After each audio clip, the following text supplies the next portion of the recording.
Excel PU college ಗುರುವಾಯಿನಕೆರೆ, ಕರ್ನಾಟಕದ number 1 PU college. Admissions open now.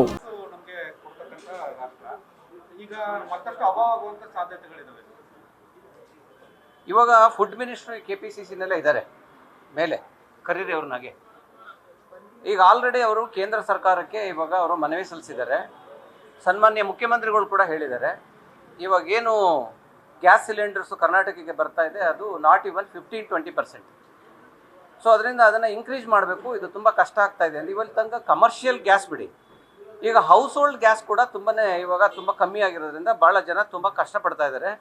ಇವಾಗಲೇ gas ಏಜೆನ್ಸಿಗಳು 48 ಡೇಸಿಂದ 2 months time ಕೊಡ್ತಾ ಇದ್ದಾರೆ. ಫಸ್ಟು ಇಮ್ಮಿಡಿಯೇಟಾಗಿ ಕೊಡ್ತಿದ್ದಂಥವ್ರು ಈಗ ಆ ಒಂದು ಅವಧಿನ ಇವಾಗ 1.5 ತಿಂಗಳು 2 ತಿಂಗಳ ತನಕ ಇವಾಗ ಅವಧಿನ ಮುಂದೂಡ್ತಾ ಇದ್ದಾರೆ. ಇದರ ಪ್ರಯುಕ್ತ ನಿಮಗೆ ಗೊತ್ತಿರಬೇಕು, ಪಾರ್ಲಿಮೆಂಟಲ್ಲಿ ಎಲ್ಲ ಹರ್ದೀಪ್ ಪುರಿ ಇರ್ಬೋದು, ಪ್ರತಿಯೊಬ್ಬರುಗಳು ಮಂತ್ರಿಗಳು ಹೇಳ್ತಾ ಇದ್ರು ಯಾವುದೇ ರೀತಿಯ ತೊಂದರೆ ಇಲ್ಲ, ನಾವೆಲ್ಲ ಸೆಟ್ರೇಟ್ ಮಾಡಿದ್ದೀವಿ, ಎಲ್ಲ ಇವನ್ LPG ಕಮರ್ಷಿಯಲ್ ಇರ್ಬೋದು ಅಥವಾ ಹೌಸ್ ಹೋಲ್ಡ್ ಇರ್ಬೋದು ಯಾವುದೂ ತೊಂದರೆ ಇಲ್ಲ ಅಂತ. ಆದರೆ ಅದು ಯಾವ ರೀತಿಯಲ್ಲಿ ಹೇಳ್ತಾ ಇದ್ರು ಅಂತ ನನಗೆ ಗೊತ್ತಿಲ್ಲ. ಯಾಕೆಂದರೆ ಇಡೀ ದೇಶ ಇವತ್ತು ತತ್ತರಿಸ್ತಾ ಇದೆ, ಹೋಟೆಲ್ಗಳು ಮುಚ್ಚಿದ್ದಾವೆ. ಇವತ್ತು ಕಟ್ಟಿಗೆನ ಯೂಸ್ ಮಾಡಿ ಇವತ್ತೊಂದು ದಿವಸ ಹಬ್ಬದ ಅಡುಗೆನ ಇವತ್ತು ಮಾಡಿರುವಂಥ ಪ್ರಸಂಗಗಳು ಮೀಡಿಯಾದಲ್ಲಿ ಬಿತ್ತರಿಸಿದ್ದೀರಿ. ಇಷ್ಟೆಲ್ಲ ಇದ್ರೂ ಕೂಡ ನಮ್ಮ ರಾಜ್ಯದ ಪ್ರಹ್ಲಾದ್ ಜೋಶಿ ಅವರು ಹೇಳ್ತಾರೆ ಯಾವುದು ತೊಂದರೆ ಇಲ್ಲ, ಕಾಂಗ್ರೆಸ್ ಇದನ್ನು ಜನಗಳ ಮುಂದೆ ಪ್ಯಾನಿಕ್ ಮಾಡ್ತಾ ಇದ್ದಾರೆ ಅಂತ. ಜನಗಳು ಹೇಳಬೇಕು ಇದು ಕಾಂಗ್ರೆಸ್ ಕ್ರಿಯೇಟ್ ಮಾಡ್ತಾ ಇರೋಂಥ ಪ್ಯಾನಿಕ ಅಥವಾ ನಿಜವಾಗ್ಲೂ ಕೂಡ ಅವರು ಪ್ಯಾನಿಕ್ ಆಗಿದ್ದಾರೆ ಜನ ಇವತ್ತು ಅನ್ನೋದನ್ನು ನಾವು ಯೋಚನೆ ಮಾಡಬೇಕು. ನನಗನ್ಸುತ್ತೆ ಇವ್ರು ಯಾವ ರೀತಿಯಲ್ಲಿ ಹೇಳ್ತಾ ಇದ್ದಾರೆ ಅಂತಂದರೆ, ಒಂದು ಹೊಸ ಟೆಕ್ನಾಲಜಿನ ನಮ್ಮ ಪ್ರಧಾನಮಂತ್ರಿಗಳು ಮೊನ್ನೆ ಕೊಟ್ಟರು, ಅದು ತಾವೆಲ್ಲ ಮೀಡಿಯಾದಲ್ಲಿ ನೋಡಿರ್ಬೋದು. ಗಟರಲ್ಲಿ ಒಂದು ಇದಿಟ್ಕೊಂಡು ಪಾತ್ರೆನ ಬೋರ್ಲಾಗಿ ಇಟ್ಬಿಟ್ಟು ಒಂದು ಹೋಲ್ ಮಾಡಿ ಅದಕ್ಕೊಂದು ಪೈಪ್ ಹಾಕಿ ಗ್ಯಾಸ್ನ ನಾವು ಇದನ್ನು ಮಾಡಿದ್ರೆ ನಾವು ಟೀ ಕಾಯಿಸ್ತಿದ್ದೆ ಮಾಡ್ಬೋದು ಆ ಥರ ಅಂತ ಒಂದು ಹೊಸ ಟೆಕ್ನಾಲಜಿ ಕೊಟ್ಟಿದ್ದಾರೆ. ಈ BJPನವರು ಈ ಟೆಕ್ನಾಲಜಿನ ದಯವಿಟ್ಟು ಮಾಡಿ ತೋರಿಸ್ಬೇಕು. ಯಾಕೆಂದರೆ ಹಿಂದೆ ತಟ್ಟೆ ಬಡಿರಿ ಅಂದರೆ ತಟ್ಟೆ ಬಡಿದಿದ್ದಾಯಿತು, ಚಪ್ಪಾಳೆ ಹೊಡಿರಿ ಅಂದರೆ ಚಪ್ಪಾಳೆ ಹೊಡೆದಿದ್ದಾಯಿತು, ಎಲ್ಲ ರೀತಿಯೂ ಆಯಿತು. ಈಗ ಇದನ್ನು ಒಂದು ಪ್ರಯೋಗನ ನಮ್ಮ ರಾಜ್ಯದ BJP ನಾಯಕರುಗಳು ಪ್ರಹ್ಲಾದ್ ಜೋಶಿಯವರು ಸನ್ಮಾನ್ಯ ಮೋದಿ ಅವರು ಏನು ಇವತ್ತೊಂದು ದಿವಸ ಕೊಟ್ಟಿದ್ದಾರೆ ಐಡಿಯಾ, ಒಂದು ಒಳ್ಳೆ ಐಡಿಯಾ ಕೊಟ್ಟಿದ್ದಾರೆ ಟೆಕ್ನಾಲಜಿ, ಹೊಸ ಟೆಕ್ನಾಲಜಿನ.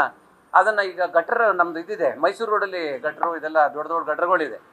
ದಯವಿಟ್ಟು ಅವ್ರಿಗೆ ನಾವು ಕೇಳ್ಕೊಳ್ಳೋದಿಷ್ಟೇ, ದಯವಿಟ್ಟು ಬಂದು ನೀವು ಅದನ್ನು ಆ ಟೆಕ್ನಾಲಜಿನ ಮಾಡಿ ತೋರಿಸ್ಬೇಕು. ಅವಾಗ ಗ್ಯಾಸ್ದು ಏನು ತೀವ್ರತೆ ಇದೆಯೋ ಕಮ್ಮಿ ಆಗ್ಬೋದೇನೋ ಅಂತ ನನಗನ್ಸುತ್ತೆ. ಯಾಕೆಂದರೆ ಅವ್ರು ಪ್ರಧಾನಮಂತ್ರಿಗಳೇ ಹೇಳಿದ್ದಾರೆ ಅಂದರೆ ಸುಮ್ಮನೆ ಹೇಳೋಕ್ಕಾಗಲ್ಲ, ಯಾಕೆಂದರೆ ಅವ್ರ ಮಾತನ್ನ ಭಾಳ ಸೀರಿಯಸ್ ತಗೋಬೇಕಾಗತ್ತೆ. ಹಾಗಾಗಿ ಯಾವ ಲೆವೆಲ್ಗೆ ಇವತ್ತು ಇಡೀ ದೇಶದಲ್ಲಿ ಒಂದು ಗ್ಯಾಸ್ ಅಭಾವನ ಇವತ್ತೊಂದು ದಿವಸ ಮಾಡಿದ್ದಾರೆ ಅಂದರೆ ಒಂದೇ ₹1 ಅವ್ರಿಗೆ ಸರಿಯಾದ ಪ್ಲ್ಯಾನಿಂಗ್ ಇಲ್ಲ. ಈ ವಾರ ಪ್ರಾರಂಭ ಆಗುತ್ತೆ ಅಂತ ಅಂದ್ಬಿಟ್ಟು ಪ್ರತಿಯೊಬ್ಬರಿಗೂ ಇಡೀ ಪ್ರಪಂಚದಲ್ಲಿ ಎಲ್ಲರಿಗೂ ಗೊತ್ತಿತ್ತು.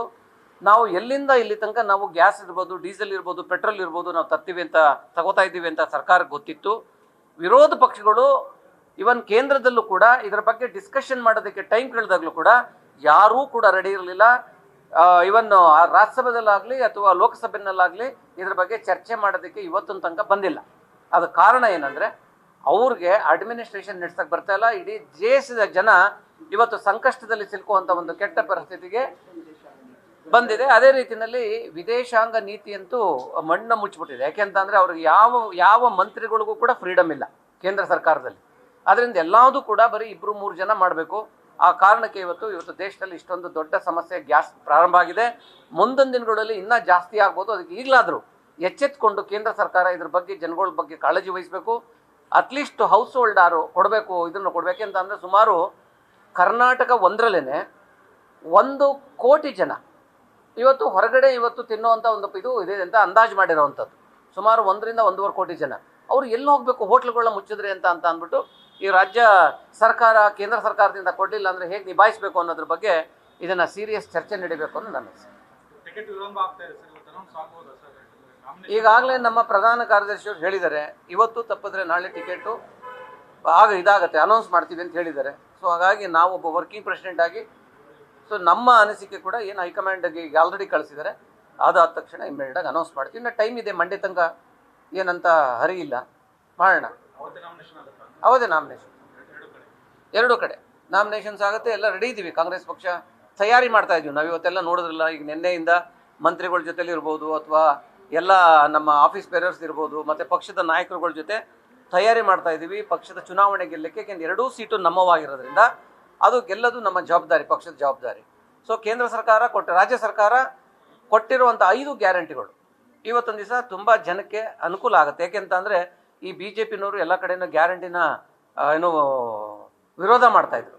ಇವತ್ತೊಂದು ದಿವಸ ಈಗೆಲ್ಲ BJP ಸರ್ಕಾರ ಇರೋ ಕಡೆ ಎಲ್ಲ ಕೊಡ್ತಾ ಇದ್ದಾರೆ, ಇದನ್ನು ಗ್ಯಾರಂಟಿ ಕೊಡ್ತಾ ಇದ್ದಾರೆ. ಯಾಕೆಂದರೆ ಅಧಿಕಾರಕ್ಕೆ ಬರಲಿಕ್ಕೆ ಪಾಪ ನಮ್ಮ ರಾಜ್ಯದ BJP ನಾಯಕರುಗಳಿಗೆ ಮಾತ್ರ ಅರ್ಥ ಆಗ್ತಾ ಇಲ್ಲ. ರಾಜ್ಯ ಸರ್ಕಾರ ದಿವಾಳಿ ಆಗೋಗ್ಬಿಟ್ಟಿದೆ ಅಂತಾರೆ, ಬೇರೆ ರಾಜ್ಯಗಳಲ್ಲಿ ಇವ್ರು ಕೊಡ್ತಾ ಇರೋ ಕಡೆ ದಿವಾಳಿ ಆಗ್ತಾ ಇಲ್ವಾ?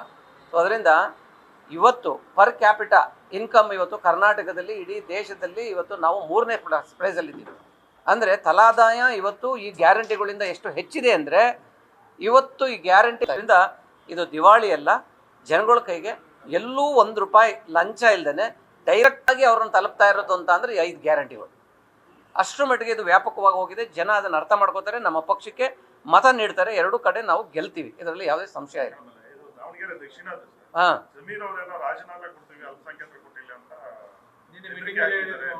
ನಿಮ್ಗೆ ಹೇಳಿದ್ರಾ? ನಮಗೆ ಇಲ್ಲ, ನಮ್ಗೆ ಗೊತ್ತಾಗಲಿಲ್ಲ. ನಿಮ್ಗೇನಾರು ಹೇಳಿದರೆ ನೀವು ಹೇಳಿದ್ರೆ ಬೇಕಾದ್ರೆ ಇದು ಮಾಡೋದು. ನಮ್ಗೆ ಆ ಥರ ಅವರು ಪಾಪ ಆ ಥರ ಎಲ್ಲ ಏನು ಮಾತಾಡೋಕೆ ಹೋಗಿಲ್ಲ. ರಾಜೀನಾಮೆ ಕೊಡುವಂಥ ಪ್ರಸಂಗ ಬರಲ್ಲ, ತಲೆಕೆಡಿಸ್ಕೊಳ್ಳೋವಂಥದ್ದಿಲ್ಲ. ಹೇಗೆ ಅಂತ ಅಂದರೆ ಮಂತ್ರಿಗೆ ರಾಜೀನಾಮೆ ಕೊಡೋದು ಅಂತ ಅಂದರೆ ನೀವೇನು ಹೇಳ್ತೀರಿ? ಅವೆಲ್ಲ ಈಗ ಕಾಂಗ್ರೆಸ್ ಪಕ್ಷ ಒಂದು ನ್ಯಾಷನಲ್ ಪಾರ್ಟಿ, ಅದರಿಂದ ಎಲ್ಲರಿಗೂ ಅವರವರ ಇದನ್ನು ಕೇಳೋದು ತಪ್ಪಿಲ್ಲ. ಇಲ್ಲಿ ಆಂತರಿಕ ಪ್ರಜಾಪ್ರಭುತ್ವ ಕೂಡ ಇದೆ. ಅದರಿಂದ ಅವರವ್ರ ಅಭಿಪ್ರಾಯ ಹೇಳೋದು ತಪ್ಪೇನಿದೆ, ಅವರು ಕೇಳಬೇಕಲ್ಲ, ಕೇಳೋದು ತಪ್ಪಿಲ್ಲ. ಹಂಗೆ ಅಂದ್ಬಿಟ್ಟು ಅವರು ವಿರೋಧ ಮಾಡಿದ್ದಾರೆ ಅದು ಇದು ಅಂತ ಹೇಳೋದು ತಪ್ಪು. ಕಾಂಗ್ರೆಸ್ ಪಕ್ಷ ಸದೃಢವಾಗಿದೆ, ಮುಖ್ಯಮಂತ್ರಿಗಳಿದ್ದಾರೆ, KPCC ಅಧ್ಯಕ್ಷರು ಇದ್ದಾರೆ, ಸರಿಯಾದ ನಿರ್ಧಾರ ತಗೋತಾರೆ, ಅದಕ್ಕೆಲ್ಲರೂ ಒಪ್ಕೋತೀವಿ, ಏನು ತೊಂದರೆ ಇಲ್ಲ. Thank you. ನ್ಯೂಸ್ ಫಸ್ಟ್ ನಿರ್ಭೀತಿಯಿಂದ ನಿಮ್ಮ ಪರವಾಗಿ.